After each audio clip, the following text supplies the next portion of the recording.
All right, Trailblazers rookie Young Hansen from China was introduced today at the practice facility. We're going to hear that press conference again coming up at 5 o'clock. Our next guest is a graduate from the University of Arizona. He got his start in covering sports in AZ. He was a writer and video analyst covering the Suns. He has served as an assistant coach for the Ugandan national team and was a draft expert for Yahoo Sports, Draft Express, and ESPN. He's entering year number 4 with the Trailblazers. It's my pleasure to welcome Assistant GM Mike Schmitz to the Rip City Drive. Mike, good afternoon. Thanks for the time. Yeah, thanks so much for having me. Oh, it's great. Before we focus on Hansen, I just wanted to give my listeners some details on your path to the Trailblazers because I think it's fascinating. From my understanding, Mike, you had a basketball in hand since about age 3. How did the game become a passion for you? I think that's probably a longer-winded answer than you have time for, but just been around it since I was a kid and played, and then followed my passion to the G League as a video coordinator, and did some things on the coaching side, and then really took that to scouting and more front office work on the media side with ESPN and Yahoo and Draft Express, and then eventually found my way here. So yeah, it's been a fun journey, and really happy to be here in Portland. How did you develop that skill for scouting and then the ability to package that knowledge into scouting videos that you used to make?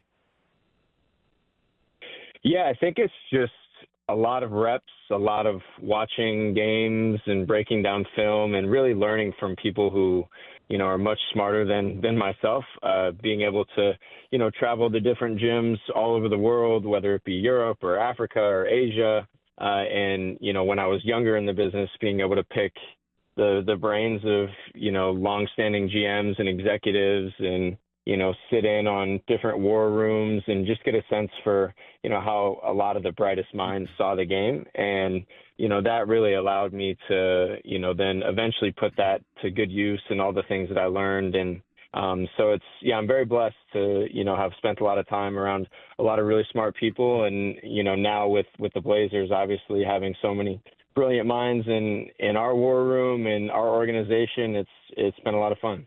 You mentioned the travel, North America, Europe, Africa, Australia. You've been everywhere around the globe now. What are some of the similarities and differences you've noticed in terms of basketball development around the world? Oh, yeah, it's a great question. I think each country, each continent, has kind of different stylistic, differences and similarities in terms of, just kind of the on-court product. You even see, differences in terms of players' demeanors based on, where they're from. The international game, obviously, for so long in Europe has been, a very skill-based game.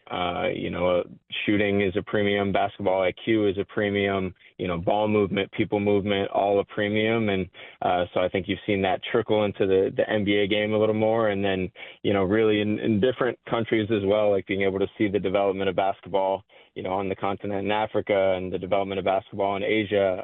It truly is a global game now. And I think there was a tweet today about, our team having 8 or 9 players from, outside the United States. And I think that's something we take great pride in, but also just you go where the players are, right? And I think that's kind of where we're at as a league right now, which is great. We're talking with Mike Schmitz, Trailblazers Assistant General Manager here on the Rip City Drive. Yeah, I was thinking about that this morning where when I was younger watching basketball, there weren't too many international players in the NBA, but that certainly has changed. And I love how the game's become global, Mike. And I'm wondering, how much of an impact do you think, was it the 92 Dream Team that really changed everything to where we started to see basketball become so popular across the world? Yeah, I think that definitely plays a role. I think part of it is the stars now in the NBA, being so global and international, and then going to play for their national teams, playing in the Olympics, playing in the World Cup and all these, qualifying events. So many of our best players take such great pride in that. And I think, when you have those tournaments, like people want to go see, the best stars in the game. And that's a great chance to see them, with their national team. So I think it's kind of comes both sides of the coin there in terms of the growth of the game feeding into the NBA and then the success of those players, in the NBA, then being able to give back, in those national team tournaments. So definitely been really cool to see. That's awesome. How have you enjoyed your role as assistant coach with the Ugandan national team? Oh, it's been great. It's one of the better parts of my job and my my life in general, and really thankful for the Blazers to allow me to continue kind of pursuing that passion of mine. And we actually have the AfroBasket this summer in Angola. We qualified in our last FIBA window Awesome. a few months ago. So yeah, really exciting to be able to go participate in that, and going to bring a squad with a lot of talent and some younger talent and some of our veterans. So I'll be out in Angola in August with one of our video coordinators, Ikenna Smart, as well. He's coaching with Nigeria, and they qualified as well. So it would be great to be out there with Ike and just kind of continue that journey. That's great. That transition for you to go from ESPN to working for a team in the Trailblazers, what was that like for you? It's been great, just being able to kind of finally be able to focus on, putting all the scouting and talent evaluation that you do toward one specific team, right? I think previously my job was so much about, okay, who are all the best players in the world? What level can they play at? Where should they be projected in terms of, the NBA, and, what level can they play in college, and where could they eventually play internationally? And now to be able to kind of, put that to good use and really help, an organization and help, Joe Cronin and the rest of the group as best I can, has been great experience. Love the city of Portland, love the organization. And, previously I could never contribute to drafting a player or, helping trade for a player or, sign a free agent. And so to be able to kind of learn from Joe and the rest of the group and, be able to contribute to those things has been a great experience, and just really excited about what we continuing to build here. Gosh, that's really cool. We're talking with Mike Schmitz, Portland Trailblazers assistant general manager. All right, take us back a couple of years. How did young Hansen hit your radar initially? Yeah, so it was June of 2023. One of our key international scouts, his name is Nico Mathieu, is based in France. He was at the FIBA Under-19 World Championships and saw a 7-foot, Chinese big man, and was really impressed with his passing, his feel for the game, his instincts. And so he let the rest of the scouting staff know, wrote a scouting report, and one of our personnel analysts who does an excellent job for us, Jake Fox, always, evaluating film, writing reports, looking at data. He was just diving deep into his film and saw a lot of really unique traits just in terms of, some of the passing, the IQ, the feel, the size. And it was coming against, some of the best players in his age group in the world. A lot of players who were, drafted in the top 5 of the last couple of drafts. And so I hadn't really heard of him. I'd never seen him play. And so that led us to kind of dive deeper. And, Sergi Oliva, one of our other assistant GMs who, does a great job, he was all over it. He was, really active and aggressive in terms of making sure that, we got over to China. I helped him kind of put a plan together along with the help of Hu Jeter, one of our player development coaches and assistant general managers for the Rip City Remix. He actually played in China for 8 years, and is played for a team in the province that Hansen is from, the Shandong province. And Duop Reith was actually his teammate in 2022. So it's like all these different pieces and factors coming together, and then Sergi being very proactive about us getting over to China and evaluating him, and we liked what we saw. We considered what would something in the 2024 draft look like if he were to enter. He opted not to. We continued following him really closely, and eventually we're able to get our hands on some unique data that Sergi and the research and development team was able to track down, and that allowed us to get a better look at the impact he had in the CBA and, how impactful he was offensively, defensively, what type of pick and roll defender he was. And so all these inputs coming together and then getting him in front of Joe, in front of Chauncey, and the whole group really kind of unanimously being impressed, kind of led to us being able to go get him on draft night. Yeah, you mentioned basketball IQ, and that's something that both Joe and Chauncey mentioned today at the press conference. I'm curious because I want a better understanding of that. What are some of the specific things that you see when you're scouting young Hansen that, is it certain plays or like positioning? Like, what are some of those things that would explain basketball IQ? Yeah, I think it's the passing for him. You see it in different ways, right? Like for different players. I mean, I'll use Donovan as an example. Like Donovan's pick and roll defense and rim protection for his age was incredible. Like you just didn't see those type of defensive instincts. His ability to pass offensively as well, ahead of most prospects his age, but the defensive instincts, the timing that Donovan showed, and then you sat down with him and watched film for 5 minutes and you could tell, okay, the way he processes the game, especially defensively, is really, really unique and rare. And I think for Hansen is the offensive side of the floor as a playmaker. His passing, his ability to handle at his size, not afraid to take risks. I mean, he'll handle in transition and, throw a lob like a point guard. Or there were times they used him as a pick and roll ball handler. So, just kind of unique different things that you don't traditionally see from, a 7-2 center. And that's really what stood out was, the passing, some of the defensive IQ stuff as well, but definitely offensively and his ability to make his teammates better. You mentioned that he did not declare for the draft last year and decided to stay in China. So over that year, as you continue to scout, what were some of the improvements that were maybe surprising or pleasing to you as you continue to watch him throughout last year? I would say his body is the biggest progress he's made. When Sergio and I went over there, we spent about 8 days. We saw multiple games, and he was still carrying some extra baby fat, and wasn't nearly as nimble as he is now. When he got to the NBA Combine this year, I think he was just 7% body fat, just under 8% body fat.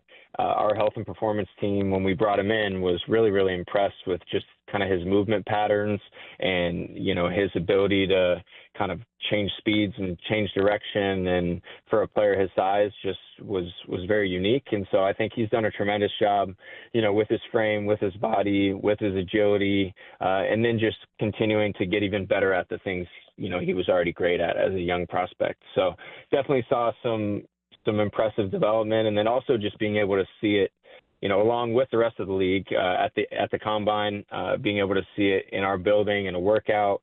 You evaluate him at the FIBA youth level against players his age, or in the CBA, the Chinese Basketball League, against players who've played in the NBA or were college stars, but to see him against, fellow draft prospects at a similar stage of development always gives you, a little more confidence in your evaluation. And I think just overall, really proud of the process that, our whole group put forth in terms of, the evaluation of Hansen.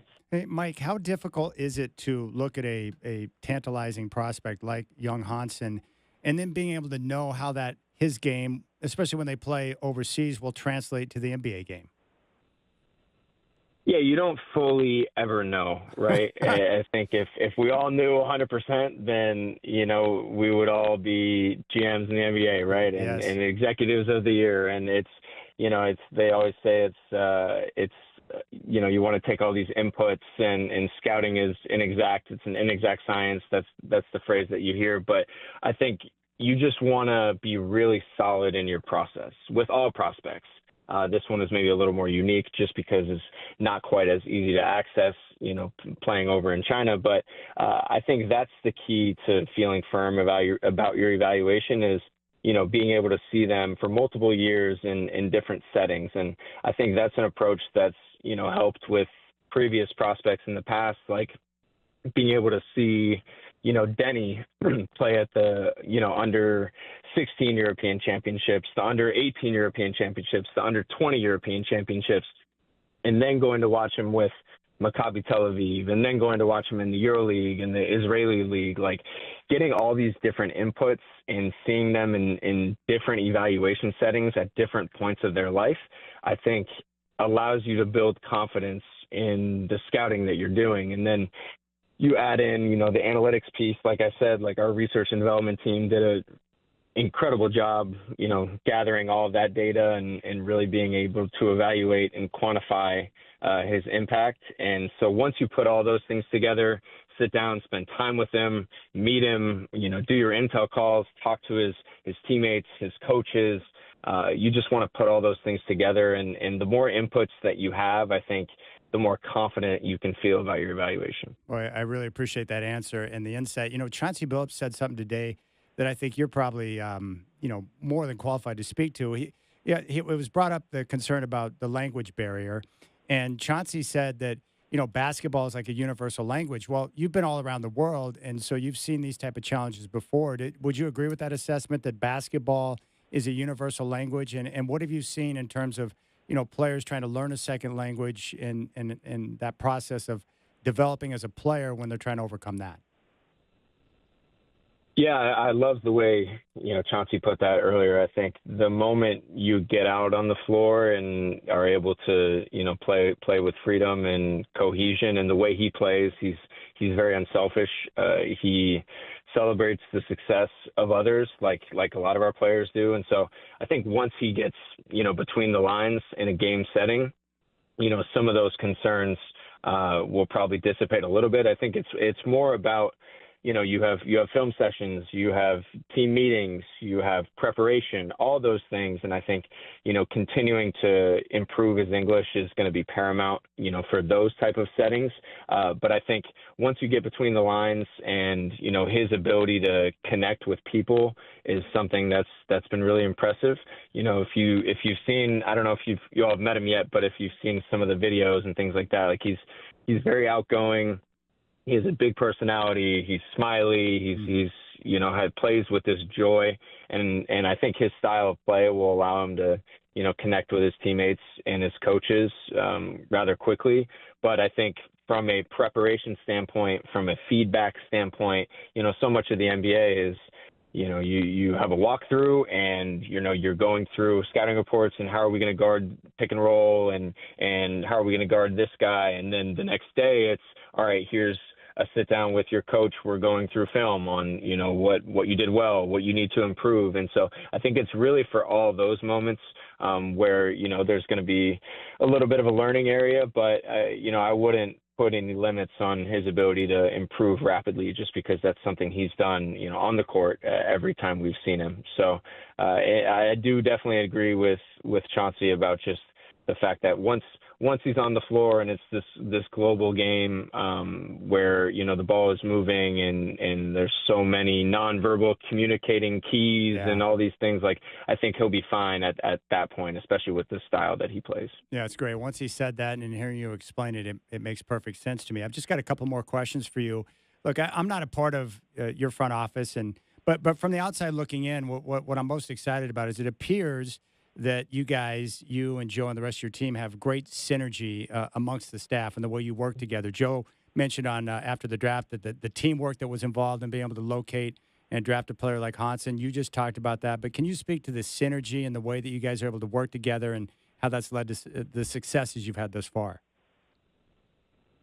Yeah, it's been incredible. Just the cohesion of the group, front office wise, for sure. I mean, Joe, Sergio, who I mentioned, Andre Patterson, who's done an incredible job in so many different areas of the front office, from basketball to health and performance. Asia Jones, Sharice Sam, Jake Fox, Danny Connors. Like there's all these different contributors, Sean Kiley, Zach Williams. Like we have an incredible group that I think is really connected and brings, various different skill sets to the table. And I think anytime you have that many smart people able to sit down in a room, Alexander Powell, our director of basketball innovation, BJ Domingo, our director of player personnel, there's so many bright minds that, can add value in different ways and have different perspective on things. And that's what's really exciting for us. is just to have so many people from different backgrounds that can contribute to, building this thing out. And then, working closely with Coach Billups and his staff and having cohesion there too has been a joy, I think, for all of us. And I definitely think there should be a ton of optimism just about the team, moving forward and the steps that we've taken and made. And, obviously draft night with Hansen is another exciting development as well. So. All right. The Trailblazers Assistant General Manager Mike Schmitz here on the Rip City Drive. Hey, Mike, I got nothing but respect for you and the work that you guys do as a team. Thank you for your time. And that was fascinating to go through the entire process, all the work that you guys put in over the last couple of years, and it came to fruition today when he was announced as the newest Trailblazer. Congrats on the work. Thanks so much. Really appreciate it. There you go. Mike Schmitz.